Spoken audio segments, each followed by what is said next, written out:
The crowd's deafening roar felt like a physical weight pressing down on Marcus Wright's shoulders as he stepped into the octagon. 20,000 people in the Houston arena, all eyes fixed on him, but all he could see was the man across from him. Ray the Destroyer Johnson, undefeated in 16 professional fights, 14 by knockout. The betting odds against Marcus were astronomical. Nobody believed he stood a chance. Nobody except Coach Phillips. "Remember what I told you," Coach whispered, his weathered hand gripping Marcus's shoulder. "He overextends on his right. Counterpunch when he misses. Stay focused." Marcus nodded, the familiar pre-fight adrenaline coursing through his veins. He bounced lightly on his feet, trying to ignore the commentators' voices echoing through the arena. And in the blue corner, Marcus Wright, stepping in on 2 weeks' notice after Santiago's injury. Wright's record stands at 12-3, but he's never faced anyone of Johnson's caliber. The referee called them to center. Johnson towered over Marcus, his muscled frame casting a shadow, eyes cold with practiced intimidation. The standard pre-fight stare down, designed to unnerve opponents. Marcus held his gaze, refusing to look away.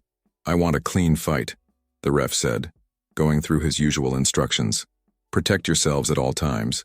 Touch gloves." Johnson didn't extend his hand, just smirked and turned away. The disrespect was calculated, meant to throw Marcus off balance emotionally. It wasn't the first time he'd faced such tactics. Back in his corner, Coach gave final instructions. "First round, stay defensive. Learn his rhythm. Don't try to match his power." The bell rang. Johnson charged immediately, just as they'd predicted. A barrage of heavy punches aimed at ending the fight in the first minute. Marcus slipped, dodged, blocked when necessary. The crowd's excitement swelled with each of Johnson's attacks, expecting an early knockout. 2 minutes in, Marcus caught the pattern. Johnson would throw a 3-punch combination, then reset his stance. There was a fraction of a second where he was vulnerable. When Johnson launched his next assault, Marcus waited for the third punch, then countered with a swift left hook that connected solidly. Johnson staggered backward, surprise registering on his face. The crowd noise shifted, a note of uncertainty creeping in. The first round ended with Marcus still standing, already exceeding most predictions. "Good," Coach said between rounds, pressing an ice pack against Marcus's swelling eye. "You found his weakness, now exploit it." Across the octagon, Johnson's trainers were gesturing animatedly. They hadn't expected resistance. The second round began with Johnson more cautious, circling, measuring. Marcus pressed forward now, gaining confidence. He landed another counter, then a leg kick that visibly hurt Johnson. For the first time, a flicker of doubt crossed the Destroyer's face. "Wright is actually winning this round," one commentator said, unable to hide his surprise. Then it happened. Johnson, frustrated by Marcus's unexpected success, overcommitted to a wild right hand. Marcus ducked under it and delivered a perfectly timed uppercut that sent Johnson crashing to the canvas. The arena went silent for a heartbeat, then erupted. Johnson struggled to his feet at the count of 7, but his eyes were unfocused. The referee checked him carefully before allowing the fight to continue. Marcus moved in for the finish, but something stopped him. In Johnson's eyes, behind the confusion and disorientation, he saw something he recognized. Raw fear. Not just of losing, but something deeper. The bell rang, ending the round before Marcus could act on what he'd seen. "What happened?" Coach demanded in the corner. "You had him hurt. Why didn't you finish?" Marcus shook his head, unsure how to explain. "Something's wrong with him." "Yeah, your fist rearranged his brain, that's what's wrong. This is your chance, Marcus. Everything you've worked for." Marcus nodded, but the image of Johnson's eyes haunted him. He'd seen that look before years ago in circumstances far removed from this glamorous arena. It was the look of a man terrified of failure, of disappointing others. A look Marcus knew intimately from his own past. As the bell rang for the third round, Marcus faced a decision that went beyond winning or losing a fight. It would define who he was as a man. 2 years earlier, Marcus had been nobody. Fighting in small regional promotions, making barely enough to cover gym fees while working construction during the day. His apartment in East Houston was a studio with water damage and cockroaches that seemed immune to every poison on the market. "Man, why you still doing this?" his coworker Darnell had asked one Monday morning, eyeing the bruises on Marcus's face from the weekend's fight. "You 32 years old? This ain't happening for you." It was a question Marcus asked himself regularly. The average UFC debut age was around 26. At 32, he was ancient by fighting standards. But quitting meant admitting his father had been right all along. "You're wasting your life," James Wright had told him a decade ago, when Marcus quit college to pursue fighting. They hadn't spoken since.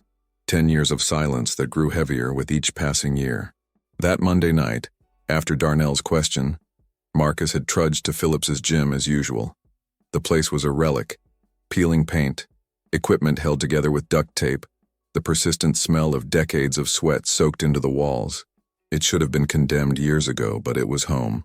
"You're late," Coach Phillips barked from beside the ring where he was working with Jaden, a promising 19-year-old lightweight. "Sorry," Marcus muttered, dropping his bag and starting to wrap his hands. Construction ran over. Coach nodded, turning his attention back to Jaden. Marcus watched them work, feeling the familiar ache of seeing potential in someone else. Jaden moved like water, natural talent obvious in every punch, every pivot. After Jaden's session, Coach approached Marcus, who was now pummeling a heavy bag. "Your form's sloppy," he said, holding the bag steady. "You're dropping your right when you throw the jab." Marcus corrected his stance. "Better?" "Marginally." Coach studied him with eyes that had seen thousands of fighters come and go. "What's eating you today?" "Nothing." "Bullshit." Marcus stopped punching, wiping sweat from his brow. "Just thinking maybe Darnell's right. Maybe I'm too old for this." Coach snorted. "Randy Couture was 43 when he won the heavyweight title. I'm not Randy Couture." "No, you're not," Coach agreed. "You're more technical, better fight IQ, but you lack one thing he had in spades." "What's that?" "Belief." Coach released the bag. "You fight like someone who's afraid to find out how good he could be." The words stung because they contained truth. Marcus had always held something back, afraid of fully committing and still failing. It was safer to be the guy who could have made it if only circumstances were different. "I got a call today," Coach said, changing the subject. "Casey's opponent pulled out of the Houston Throwdown next month. They're looking for a replacement." Marcus stopped. The Houston Throwdown was the biggest regional event in Texas. UFC scouts always attended. "You're offering it to me?" he asked, disbelief evident. "No, I'm offering it to the other 32-year-old middleweight I'm training," Coach said dryly. "Yes, you dumbass. Casey's 9-0, all finishes. And beatable if you stick to a game plan." Coach's expression turned serious. "This is it, Marcus, your last shot. You win this, you get noticed. You lose—" He didn't need to finish the sentence. That night, Marcus couldn't sleep. He lay awake, staring at the water stains on his ceiling, thinking about second chances and last chances, and whether they were sometimes the same thing. His phone buzzed at 2 a.m. A text from his younger sister, Alyssa. "Dad's in the hospital. Heart attack. Houston Methodist." Marcus sat up, heart pounding. 10 years of silence suddenly seemed petty in the face of mortality. The hospital corridor was blindingly bright after the darkness of night. Marcus found Alyssa in the waiting room, her eyes red from crying. "How is he?" Marcus asked, the words feeling strange in his mouth. How long since he'd asked about his father's well-being. "Stable," she said, standing to hug him. "They put in a stent. Doctor says he was lucky." Marcus nodded, relief and anxiety warring within him. "Does he know I'm here?" "I told him. He didn't say much." Alyssa squeezed his hand. "But he didn't say not to come either. That's something." When Marcus entered the hospital room, James Wright looked small against the white sheets, tubes and wires connecting him to various machines. At 65, he still had the military bearing Marcus remembered, even lying down. "Son," James said, the word like a rusty hinge. "Dad." Marcus stood awkwardly at the foot of the bed. "How are you feeling?" "Like an elephant sat on my chest." A ghost of a smile. "Your sister says you're still fighting." Marcus tensed, waiting for the criticism. "Yeah. You any good?" The question caught Marcus off guard. "I've got a shot at something big next month." James nodded slowly. "I always thought you were running away from responsibility. Maybe I was wrong."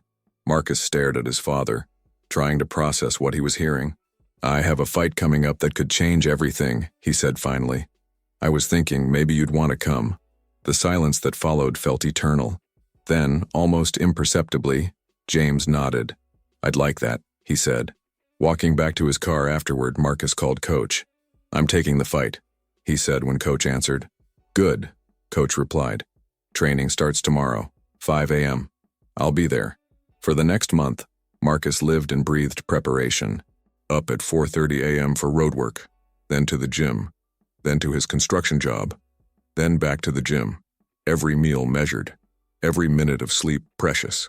Coach pushed him harder than ever before, fixing technical flaws, drilling responses until they became instinct. Casey likes to brawl, Coach explained during film study. He's powerful but predictable. You're smarter, more technical. Use that. 2 weeks before the fight, a package arrived at the gym addressed to Marcus. Inside was a pair of new hand wraps and a note. For the fight, I'm proud of you. Dad. Marcus stared at the note, his vision blurring. 10 years of silence broken by 11 words. The night of the fight, Marcus spotted his father and Alyssa in the crowd as he walked to the cage. James sat stiffly, obviously uncomfortable in the rowdy atmosphere, but he was there. Casey was a bulldozer of a man, muscled and aggressive. When the bell rang, he charged forward exactly as they'd predicted, throwing wild hooks meant to decapitate. Marcus stayed calm, circling, using his jab to maintain distance. In the second round, Casey caught him with a right hand that sent Marcus stumbling backward. The crowd roared, sensing a finish. Casey pursued recklessly, leaving openings. Marcus recovered, slipped the next punch, and countered with a perfectly timed knee that dropped Casey to the canvas. Marcus followed him down, landed 2 clean punches, and the referee stopped the fight. The crowd erupted. Marcus stood in disbelief as the announcer raised his hand. Through the chaos, he found his father's eyes. James was on his feet, applauding, pride evident even from a distance. Afterward, outside the venue, his father approached awkwardly. You were good in there, he said. Really good. Thanks, Dad. The words felt like the breaking of a dam. Your coach says UFC scouts were watching. Marcus nodded. Maybe something will come of it. What came was better than he could have imagined. A month later, Coach called with news that changed everything. The UFC was offering him a contract. Not for a big fight, just a preliminary card bout against another newcomer. But it was the opportunity he'd dreamed of for a decade. Marcus won his UFC debut by unanimous decision, then his second fight by submission. Suddenly, at 33, he was 2-0 in the biggest fighting organization in the world, defying all expectations. Then came the call that would define his career. Ray Johnson's opponent for the Houston pay-per-view had been injured in training. The UFC needed a replacement on 2 weeks' notice. It was a massive leap in competition. Johnson was ranked number 3 in the division, on the verge of a title shot. The kind of opportunity fighters pray for, but also the kind that could end in humiliation. Take it, Coach said without hesitation. You're ready. Marcus wasn't so sure, but he agreed. That night he called his father. It's a big risk, James said after Marcus explained. But if anyone can find a way to win, it's you. Coming from the man who had once told him he was wasting his life, those words meant everything. The 3rd round bell rang, calling Marcus back to the present moment. Across the octagon, Johnson was still unsteady, his eyes carrying that haunted look Marcus had recognized. Fear, yes, but also desperation. As they engaged again, Marcus noticed something he'd missed before. Johnson was favoring his right side, wincing whenever he moved laterally. An injury he'd carried into the fight, hidden from the commission, and probably most of his own team. Marcus could target it. One good liver shot would end the fight instantly. The victory would catapult him into title contention, bring sponsorships, change his life forever. But at what cost? A memory flashed through his mind. His own fight against Diego Ramirez 4 years ago. Marcus had torn his MCL in training, but needed the paycheck desperately. He'd fought anyway, and Ramirez had targeted the injury mercilessly once he noticed it. The beating had been so severe that Marcus considered quitting the sport altogether. Now he was on the other side of that equation. Johnson threw a desperate combination. Marcus blocked, countered, but deliberately avoided the injured area. Instead, he focused on clean, technical strikes that would win points without causing unnecessary damage.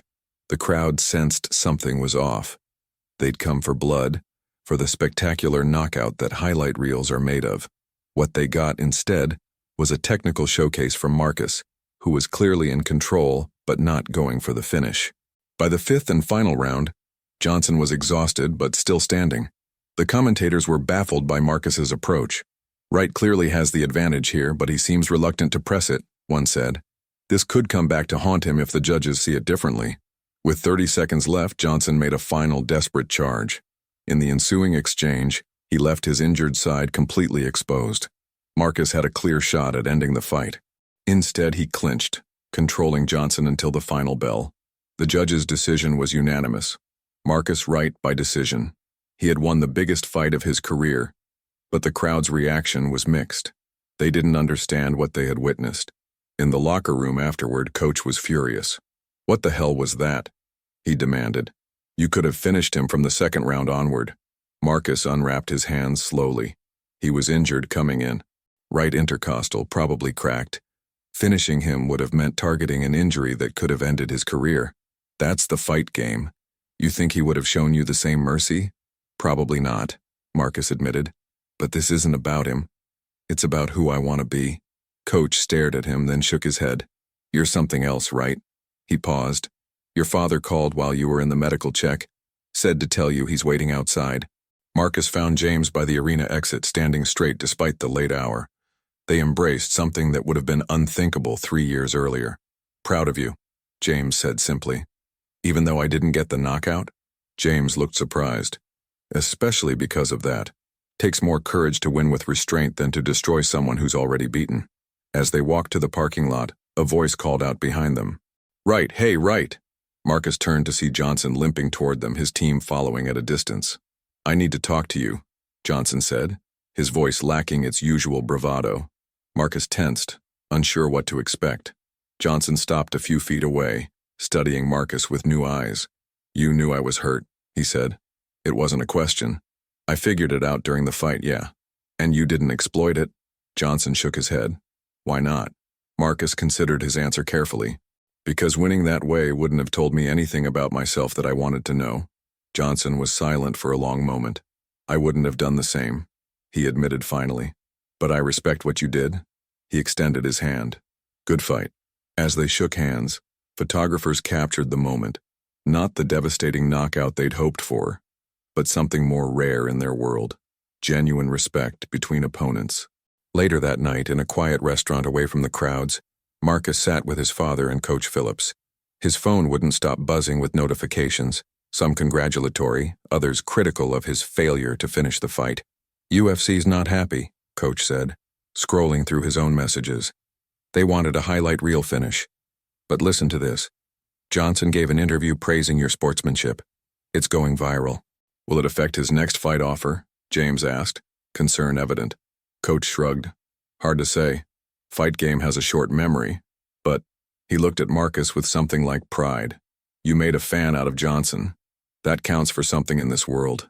Marcus nodded, feeling a strange peace despite the uncertainty. I can live with that. His phone buzzed again. A text from Alyssa. Just saw the fight. Mom would have been so proud of you. Their mother had passed when Marcus was 20, before the rift with his father, before fighting became his life's purpose.